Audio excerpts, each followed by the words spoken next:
ഇന്ന് നമ്മുടെ വീട്ടിൽ 6 മന്ത്സിൽ കൂടുതലായിട്ട് നമ്മൾ ഉപയോഗിച്ച് വളരെ സാറ്റിസ്ഫൈഡ് ആയിട്ടുള്ള എന്നാൽ നിങ്ങൾക്ക് ഹെൽപ്ഫുൾ ആയിട്ടുള്ള ഒരു പ്രൊഡക്റ്റിനെ കുറിച്ചിട്ടാണ് കാണിക്കാൻ പോകുന്നത്.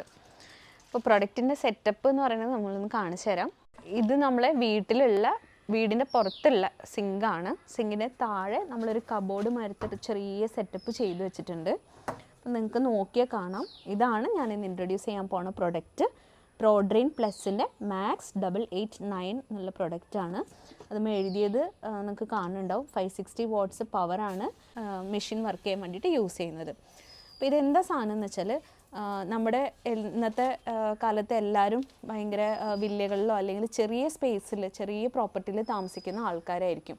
അപ്പോൾ അവർക്ക് വേസ്റ്റ് ഡിസ്പോസൽ, പ്രത്യേകിച്ച് ബയോളജിക്കൽ വേസ്റ്റ് ഡിസ്പോസൽ എന്ന് പറയുന്നത്, അതായത് ഫുഡ് വേസ്റ്റ് ഡിസ്പോസൽ എന്ന് പറയുന്നത് ഭയങ്കര തലവേദനയായിരിക്കും. അപ്പോൾ അതിനുള്ളൊരു സൊല്യൂഷൻ നമ്മൾ സെർച്ച് ചെയ്ത് കണ്ടുപിടിച്ചതാണ് ഈ പ്രോഡ്രെയിൻ പ്ലസ് എന്നുള്ള മെഷീൻ. അപ്പോൾ ഇതെന്താ മെഷീൻ എന്ന് വെച്ച് കഴിഞ്ഞാൽ, നമ്മൾ ഫുഡ് വേസ്റ്റൊക്കെ ഗ്രൈൻഡ് ചെയ്ത് പേസ്റ്റായിട്ട് അരിഞ്ഞു പോയിട്ട് നമ്മുടെ കിച്ചൺ വേസ്റ്റിൻ്റെ വെള്ളം ഏത് ടാങ്കിലേക്കാണോ പോകുന്നത് അതിലേക്ക് തന്നെ വേസ്റ്റ് വിടാനുള്ളൊരു സംവിധാനമാണ്. അപ്പോൾ ചെറിയ പ്രോപ്പർട്ടിയിലൊക്കെ താമസിക്കുന്ന ആൾക്കാർക്ക് എന്ന് പറയുന്നത് ഫുഡ് വേസ്റ്റിൻ്റെ ഒരു സ്മെല്ലോ കാര്യങ്ങളോ ഈച്ചയോ കൊതുകോ ഒന്നും ഇല്ലാണ്ട് നിങ്ങൾക്കത് ഡിസ്പോസ് ചെയ്യാം എന്നുള്ളതാണ്. അപ്പോൾ ഇതിന് വേണ്ട കാര്യങ്ങളാണ്, ഈ സെറ്റപ്പ് കണക്ഷന് വേണ്ടിയിട്ടുള്ള കാര്യങ്ങളാണ് ഇനി പറയാൻ പോകുന്നത്.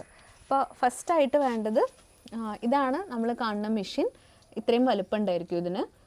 അതിൻ്റെ ഒരു പവർ സോഴ്സ് വേണം. അപ്പോൾ യൂഷ്വലി അത് സിങ്കിൻ്റെ താഴെ തന്നെ കൊടുക്കാം നിങ്ങൾക്ക്. അപ്പോൾ വയറും കൺസീൽഡ് ആയിട്ട് പോവും. അപ്പോൾ അത് കണക്ട് ചെയ്യാനുള്ള ഒരു 3-പിൻ പ്ലഗാണ് അതിൻ്റെ കൂടെ വരുന്നത്. അത് പവർ ഔട്ട്ലെറ്റിലേക്ക് നമ്മളിവിടെ കണക്ഷൻ കൊടുത്തിട്ടുണ്ട്. പിന്നെ അതിൻ്റെ ഒരു ഔട്ട്ലെറ്റ് പൈപ്പാണുള്ളത്. അത് വേസ്റ്റ് ഗ്രൈൻഡ് ചെയ്ത് പോകാനുള്ള ഒരു പൈപ്പാണ്. അത് നമ്മൾ കണക്ട് ചെയ്തിട്ടുള്ളത് ഏതാണോ നമ്മുടെ കിച്ചൺ വേസ്റ്റൊക്കെ പോകുന്ന ടാങ്ക്, അതിലേക്കാണ് വേസ്റ്റ് വാട്ടർ പോകുന്നത്. ഇനി അടുത്തൊരു റിക്വയർമെൻ്റ് എന്ന് പറയുന്നത് നമ്മുടെ സിങ്കാണ്. അപ്പോൾ സിങ്ക് നിങ്ങൾ വാങ്ങുമ്പോൾ ശ്രദ്ധിക്കേണ്ടത്, സൈസ് സിങ്കിൻ്റെ വലുതായാലും ചെറുതായാലും ഒരു പ്രോബ്ലം വരില്ല. നിങ്ങൾക്ക് കിച്ചണിലേക്ക് ആവശ്യമായിട്ടുള്ള സൈസ് സിങ്ക് സെലക്ട് ചെയ്യാവുന്നതേ ഉള്ളൂ.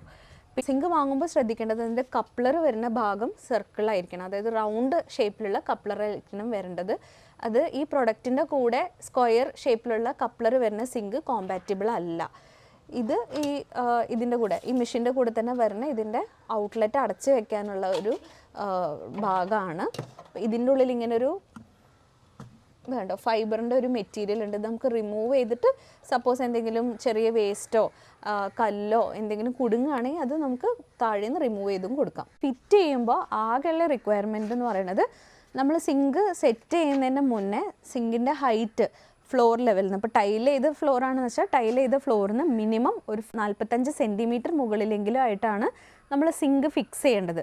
അപ്പോൾ സിങ്കും അതിൻ്റെ എല്ലാ ഫിറ്റിങ്സും, അതായത് ഇൻലെറ്റിൻ്റെ വാട്ടർ ഇൻലെറ്റിനുള്ള പൈപ്പും വാട്ടർ ഔട്ട്ലെറ്റിന് നമ്മുടെ കിച്ചൺ വേസ്റ്റ് കളക്ട് ചെയ്യുന്ന ടാങ്കിലേക്കുള്ള പൈപ്പും എല്ലാം ഇട്ടതിന് ശേഷം ലാസ്റ്റായിട്ട് ഒരു ദിവസം കൊണ്ട് മാക്സിമം ഒരു 20 മിനിറ്റിൽ ചെയ്യാവുന്ന ഒരു ജോലിയെ ഇത് ഫിറ്റ് ചെയ്യാൻ ഇതിൻ്റെ വർക്കേഴ്സിനുള്ളൂ.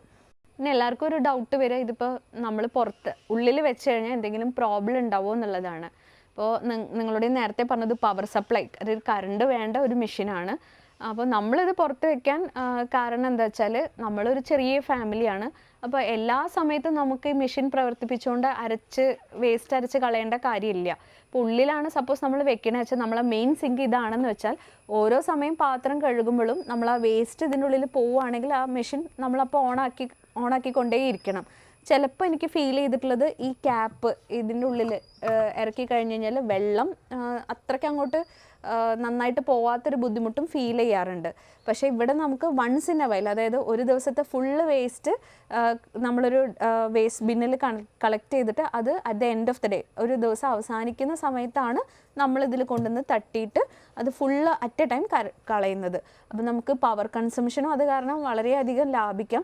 ഇനിയിപ്പോൾ കറണ്ട് ഇല്ലാത്തൊരവസ്ഥയിൽ അകത്തുനിന്ന് പാത്രം കഴുകണേനോ അങ്ങനത്തെ ഒരു ബുദ്ധിമുട്ടും വരുന്നേ ഇല്ല. ഇനിയിപ്പോൾ ഇതിൽ ഏറ്റവും നമ്മൾ സാറ്റിസ്ഫൈഡ് ആയിട്ടുള്ള കാര്യം എന്താ വെച്ചാൽ, മുകളിൽ പറഞ്ഞ എല്ലാ അഡ്വാൻറ്റേജും ഉള്ളതിൻ്റെ കൂടെ തന്നെ ഈ പ്രൊഡക്റ്റ് നമുക്ക് തന്നിട്ടുള്ളത് ലിയോ കിച്ചൺ എന്ന് പറയുന്ന ഒരു ആൾ വഴി നമുക്ക്, സനൽ എന്ന് പറഞ്ഞ ആളാണ് ഇത് തന്നിട്ടുള്ളത്. ഇതൊരു സ്പോൺസർഡ് വീഡിയോ അല്ല കേട്ടോ, നമ്മൾ അത്രയും സാറ്റിസ്ഫൈഡ് ആയതുകൊണ്ടാണ് പറയണത്. അപ്പോൾ ഇതിലെന്താ വെച്ചാൽ, നമുക്ക് 2 ടൈമിൽ ഈ 6 മന്ത്സിൻ്റെ ഇടയിൽ ഇതിന് ചെറിയൊരു ഇഷ്യൂ വന്നിരുന്നു. അത് അപ്പോൾ ഇവരെന്താ വെച്ചാൽ നമ്മളത് വിളിച്ച് പറഞ്ഞ അന്ന് വൈകിട്ട് തന്നെ ഇവരതിൻ്റെ ടെക്നീഷ്യൻസ് വന്നിട്ട് ഇത് ഫുള്ള് നമുക്ക് ശരിയാക്കി ആ പുതിയ മെഷീൻ ഫങ്ഷനിങ് ആക്കി തന്നിട്ടാണ് നമുക്ക് പോയത്. അപ്പോൾ അങ്ങനെ ഒരു അഡ്വാൻറ്റേജും കൂടി ഉണ്ട്. അവരുടെ സർവീസ്, നമ്മൾ വേസ്റ്റൊക്കെ കളക്ട് ചെയ്യുന്ന മെഷീൻ എന്ന് പറയുന്നത് കേട് വരുമ്പോൾ വീട്ടമ്മമാർക്ക് അതൊരു തലവേദനയാണ്. അപ്പം അങ്ങനെ ഒരു പ്രോബ്ലം നിങ്ങൾ അഥവാ ഫേസ് ചെയ്യുകയാണെങ്കിൽ തന്നെ ഒറ്റ ഫോൺ കോളിൻ്റെ ഇതിൽ സെയിം ഡേ തന്നെ അവരുടെ സർവീസ് അവർ ലഭ്യമാക്കി എന്നുള്ളത് നമ്മളതിൽ വളരെയധികം സാറ്റിസ്ഫൈഡ് ആണ്. ഇനിയിപ്പോൾ ഇത് എങ്ങനെ വർക്ക് ചെയ്യണേ എന്നുള്ളതിൻ്റെ ഒരു സാമ്പിൾ ഞാൻ നിങ്ങൾക്ക് കാണിച്ചു തരാം. അപ്പോൾ ഫസ്റ്റായിട്ട് നമ്മളിത് വർക്ക് ചെയ്യുന്നതിന് മുന്നേ ഈ പറയുന്ന ബുഷിൻ്റെ അടപ്പ് എടുത്തിട്ട് മാറ്റിയിട്ട് ഇതിൽ നിങ്ങൾക്ക് എന്താണോ ഫുഡ് വേസ്റ്റ് ഉള്ളത് അത് ഈ സിങ്കിൻ്റെ ബൗളിലേക്ക് ഡംപ് ഇടുക, തട്ടുക. എന്നിട്ട് അതിന് ശേഷം വാട്ടർ ടാപ്പ് നിങ്ങളുടെ തുറന്നിടുക. അത് ഏറ്റവും മാക്സിമൽ ആയിട്ടുള്ള സെറ്റിങ്ങിൽ തന്നെ തുറന്നിടുക. അതിനുശേഷം നമ്മൾ പവർ ഔട്ട്ലെറ്റിൻ്റെ സ്വിച്ചാണ് ഇവിടെ കൊടുത്തിട്ടുള്ളത്, അത് ഓൺ ചെയ്യുക. ഇത് ഓണാകുമ്പോൾ മെഷീൻ റൊട്ടേറ്റ് ചെയ്യുന്നതാണ്. മെഷീൻ റൊട്ടേറ്റ് ചെയ്യുന്നതിന് ശേഷം ഓരോന്നോരോന്നായിട്ട് ഇതിൻ്റെ ഇടയിൽ ഇങ്ങനെ തള്ളി കൊടുക്കുക.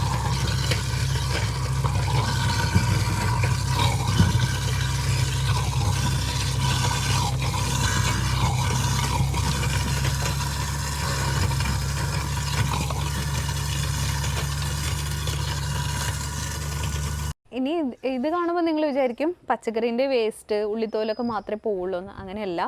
ഇതിൽ ബോണ്, അതായത് എല്ലുകൾ, നമ്മൾ ചിക്കൻ്റെ ആണെങ്കിലും അതുപോലെ തന്നെ മീൻ നന്നാക്കിയ വേസ്റ്റ് ആണെങ്കിലും അതുപോലെ ബീഫിൻ്റെയോ ആടിൻ്റെയോ ഒക്കെ എല്ലുകൾ, കട്ടിയുള്ള എല്ലാണെങ്കിലും ഇതിൽ അത് സ്മൂത്തായിട്ട് അരഞ്ഞ് ഒരു മിനിറ്റിൻ്റെ ഉള്ളിൽ തന്നെ അരഞ്ഞ് പോവും.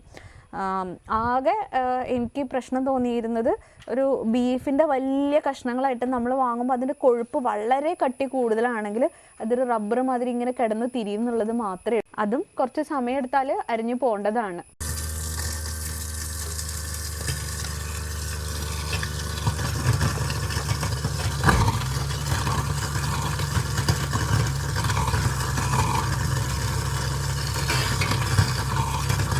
പിന്നെ സിങ്കിൽ സ്വതവേ നമുക്കൊരു പൈപ്പ് കണക്ഷൻ ഉണ്ടായിരിക്കുമല്ലോ വെള്ളം വരാൻ വേണ്ടിയിട്ടുള്ളത്. അപ്പോൾ ഈ മെഷീൻ പ്രവർത്തിപ്പിക്കുന്ന സമയത്ത് സ്മൂത്തായിട്ട് അരിഞ്ഞു പോകാൻ വേണ്ടിയിട്ട് ഈ പൈപ്പ്, അതുപോലെ മെഷീൻ ഓവർ ഹീറ്റ് ആവാതിരിക്കാനും വേണ്ടിയിട്ട് ഈ പൈപ്പ് തുറന്നിട്ടിട്ട് വേണം മെഷീൻ്റെ സ്വിച്ച് ഓൺ ആക്കാൻ.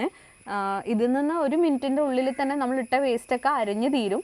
അപ്പോൾ അരിഞ്ഞു തീരുന്ന വരെ ആ വെള്ളത്തിൻ്റെ ഫ്ലോ ഓൺ ആയിരിക്കണം എന്നുള്ളതും കൂടി ശ്രദ്ധിക്കേണ്ടതുണ്ട്. ഞാൻ നേരത്തെ പറഞ്ഞല്ലോ, ഇതിൻ്റെ ഔട്ട്ലെറ്റ് നമ്മളൊരു ഫ്ലെക്സിബിൾ പൈപ്പാണ് കൊടുത്തിട്ടുള്ളത്. അത് നമ്മൾ ചെടികൾക്ക് ഇവിടെ ഈ പച്ചക്കറി വേസ്റ്റ് ഒന്നായിട്ട് കളക്ട് ചെയ്തിട്ട് അരച്ചൊഴിക്കാൻ വേണ്ടിയിട്ടാണ്. അപ്പോൾ അതെങ്ങനെ ഞാൻ ചെയ്യണമെന്നുള്ളത് കാണിച്ചു തരാം.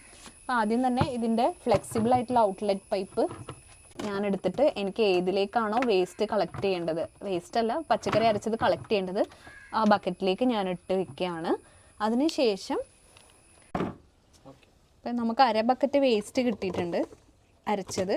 അത് മാറ്റി വെച്ചതിന് ശേഷം ഈ പൈപ്പ് തിരിച്ച് ഔട്ട്ലെറ്റിലേക്ക് റീപ്ലേസ് ചെയ്ത് കൊടുത്താൽ മതി, കഴിഞ്ഞു. ഈ കിട്ടിയതെന്ന് പറയുന്നത് ഇത്രയെല്ലാം ഞങ്ങൾക്ക് ഉണ്ടാവാറ്. ഞാനൊരു 2 ആഴ്ച കൂടുമ്പോഴേക്കാണ് ഇത് ചെയ്യാറുള്ളൂ. അപ്പോൾ ഇതെന്ന് വെച്ചാൽ കോൺസെൻട്രേറ്റഡ് ആയിട്ടുള്ള പച്ചക്കറീൻ്റെ വേസ്റ്റും വെള്ളവും മാത്രമേ ഉള്ളൂ. ഇത് ഇങ്ങനെ തന്നെ ചെടികൾക്ക് ഒഴിച്ചു കൊടുക്കുകയല്ല ചെയ്യേണ്ടത്. ഇത് 5 തവണയോ 3 തവണയൊക്കെ ഡൈല്യൂട്ട് ചെയ്തിട്ട്, അതായത് വെള്ളം ഒഴിച്ച് നേർപ്പിച്ചതിന് ശേഷം നമ്മൾ എല്ലാ ചെടികൾക്കും ഇവിടെ വളമായിട്ട് ഇതാണ് യൂസ് ചെയ്യുന്നത്. ഇതൊക്കെ നമുക്ക് അതിൻ്റെ കൂടെ കിട്ടിയിട്ടുള്ള പേപ്പേഴ്സാണ്. ഇതിൻ്റെ വാറൻറ്റി കാർഡാണ് ആക്ച്വലി. അതുപോലെ നമ്മളെ അഡ്രസ്സും ഇതൊക്കെ അവർ ഫില്ല് ചെയ്തിട്ടുണ്ട്. ഇതിൻ്റെ വാറൻറ്റി വരുന്നത് 2 വർഷമാണ്. നമ്മളെ ഡേറ്റ് ഓഫ് ഇൻസ്റ്റാൾമെൻറ്റിൽ നിന്ന് 2 വർഷം. പിന്നെ അതിൻ്റെ എങ്ങനെ കണക്ഷൻ കൊടുക്കും എന്നുള്ളതിനെ കുറിച്ചിട്ടാണ്. പിന്നെ അതിൻ്റെ ഒരു ബുക്ക്ലെറ്റ് കിട്ടിയിട്ടുണ്ട്.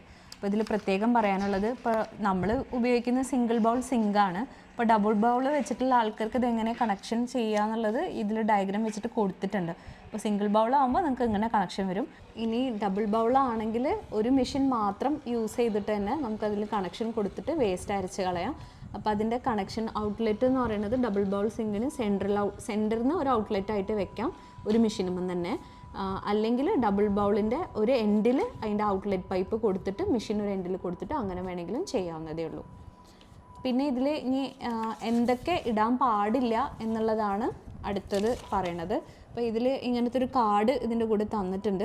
അതിൽ ഇടാൻ പാടില്ലാത്ത സാധനങ്ങൾ, നാര് കൂടുതലുള്ള സാധനങ്ങൾ, സാധാരണയായിട്ട് നമ്മളെ വീട്ടിലൊക്കെ ഉണ്ടാവുക നമ്മുടെ വാഴേൻ്റെ നാര്, അതുപോലെ കോണിൻ്റെ സ്വീറ്റ് കോണൊക്കെ അവൈലബിൾ ആകുമ്പോൾ അതിൻ്റെ തോല്, പിന്നെ വലിയ ഹാർഡായിട്ടുള്ള നട്ട്സ്, പിസ്റ്റാഷ്യോ നട്ട്, നമ്മളെ ചിരട്ട, അങ്ങനത്തെ സാധനങ്ങളൊന്നും ഇതിലിടരുത്. അതുപോലെ ചകിരി ഇതിൽ വലിയ പീസസ് ഒന്നും ഇടരുത്, കഴിയുന്നതും ചെറിയ പീസായാലും ഇടാതെ ശ്രദ്ധിക്കണം. പിന്നെ പ്ലാസ്റ്റിക്കിൻ്റെ ചെറിയ ചെറിയ തുണ്ടുകളൊന്നും കുടുങ്ങാണ്ട് നോക്കിയാൽ മതി. പിന്നെ ഈ സാധനങ്ങൾ സാധാരണ നമ്മൾ ഫ്രൂട്ട്സൊക്കെ അരിയുമ്പോൾ അതിൽ വാട്ടർമെലൺ, തണ്ണിമത്തൻ, വത്തക്കൻ്റെ തൊണ്ടൊക്കെ ഉണ്ടാവും. അപ്പോൾ ഞാൻ യൂഷ്വലി അതൊക്കെ ഇടാറുണ്ട്. അത് എങ്ങനെ ചെയ്യുക വെച്ചാൽ, ഞാൻ കുറച്ച് ദിവസം അതൊരു ഒന്നെങ്കിൽ വെള്ളത്തിൽ പൊതിർത്തി വെക്കും, അല്ലെങ്കിൽ ചെറിയ പീസസായിട്ട് കട്ട് ചെയ്തിട്ട് അതിൻ്റെ ഉള്ളിലേക്ക് ഇട്ട് കൊടുക്കുകയാണ് ചെയ്യുക. അത് ഇതിൽ മെൻഷൻ ചെയ്യുന്നുണ്ട്, അത് ഇട്ട് കൊടുക്കുക എന്നുള്ളത്. എല്ലാവർക്കും സംശയം ഇതിൻ്റെ ഇപ്പോൾ ഇത്രയൊക്കെ അഡ്വാൻറ്റേജ് ഉണ്ടെങ്കിൽ കോസ്റ്റും അത്ര തന്നെ വരും എന്നാണല്ലോ. അപ്പോൾ ഇതൊരു 1 ടൈം ഇൻസ്റ്റാൾമെൻ്റ് ആണ്, നല്ലൊരു പ്രൊഡക്റ്റ് ആണ് എന്നുള്ളത് മനസ്സിൽ വെക്കണം. നമ്മൾ വീട്ടിലേക്ക് വാങ്ങുമ്പോൾ അത്യാവശ്യം ക്വാളിറ്റി ഉള്ള സാധനങ്ങൾ തന്നെ കിച്ചണിലൊക്കെ ഉപയോഗിക്കാനും ശ്രദ്ധിക്കണം. അപ്പോൾ ഇതിൻ്റെ കോസ്റ്റായിട്ട് നമുക്ക് വന്നിട്ടുള്ളത് 24,000 ആണ്. അതിന് 10,000 നമ്മൾ പ്രീവിയസ് ആയിട്ട് കൊടുത്തു അഡ്വാൻസ് ആയിട്ട്, ബാക്കി 14,000 ആഫ്റ്റർ ഇൻസ്റ്റലേഷനാണ് അവർ നമ്മുടെ അടുത്ത് നിന്ന് മേടിച്ചിട്ടുള്ളത്. പക്ഷേ ആഫ്റ്റർ 6 മന്ത്സിൻ്റെ മേലെയായി നമ്മൾ യൂസ് ചെയ്തിട്ട്, ഞാൻ പറഞ്ഞല്ലോ ആകെ ചെറിയ 2 കംപ്ലൈൻ്റ് ആണ് നമുക്കത് 6 മാസത്തിനുള്ളിൽ 2 തവണയായിട്ട് വന്നിട്ടുള്ളൂ. അത് സെയിം ഡേ തന്നെ അവർ വന്നിട്ട് സർവീസ് ചെയ്ത് അതേ മെഷീൻ നമുക്ക് പ്രവർത്തന സജ്ജമാക്കി തരുകയും ചെയ്തു. പ്രോഡ്രീം പ്ലസ്സിൽ ഇത് മാനുഫാക്ചർ ചെയ്യുന്ന കമ്പനീൻ്റെ അഡ്രസ്സും കാര്യങ്ങളൊക്കെ ഇതാണ് കൊടുത്തിട്ടുള്ളത്. പക്ഷേ നമ്മൾ ഇവരെ ഡയറക്റ്റ് കോൺടാക്ട് ചെയ്യുകയല്ല ചെയ്തിട്ടുള്ളത്. നമ്മൾ ഈ പ്രൊഡക്റ്റിന് വേണ്ടിയിട്ട് ഓൺലൈനിൽ നിയറസ്റ്റ് ആയിട്ട് എവിടെയാണെന്ന് സെർച്ച് ചെയ്തപ്പോൾ നമുക്ക് ലിയോ കിച്ചൺ എന്ന് പറഞ്ഞാൽ അങ്ങാടിപ്പുറത്ത് വർക്ക് ചെയ്യുന്ന ഒരു കമ്പനിയായിട്ട് നമ്മൾ മീറ്റ് ചെയ്തു. അപ്പോൾ അവർ സനിൽ എന്ന് പറഞ്ഞിട്ട് ഇതിൻ്റെ ഒരു ആളെ കോൺടാക്റ്റ് തരികയാണ് ചെയ്തത്. അവർ നമ്മൾ സിങ്കിൻ്റെ ഫുള്ള് വർക്ക് കഴിഞ്ഞതിന് ശേഷം നമ്മുടെ വീട്ടിൽ വന്നിട്ട് ഒറ്റ ദിവസം കൊണ്ട് ഇൻസ്റ്റാളേഷൻ ചെയ്തു തരികയാണ് ചെയ്തിട്ടുള്ളത്. അപ്പോൾ അവരുടെ കോൺടാക്ട് നമ്പർ, ഡീറ്റെയിൽസൊക്കെ നമ്മൾ താഴെ കൊടുക്കുക. നിങ്ങൾക്ക് ആർക്കെങ്കിലും ആവശ്യം ഉണ്ടെങ്കിൽ അവർ കോൺടാക്റ്റ് ചെയ്താൽ മതി.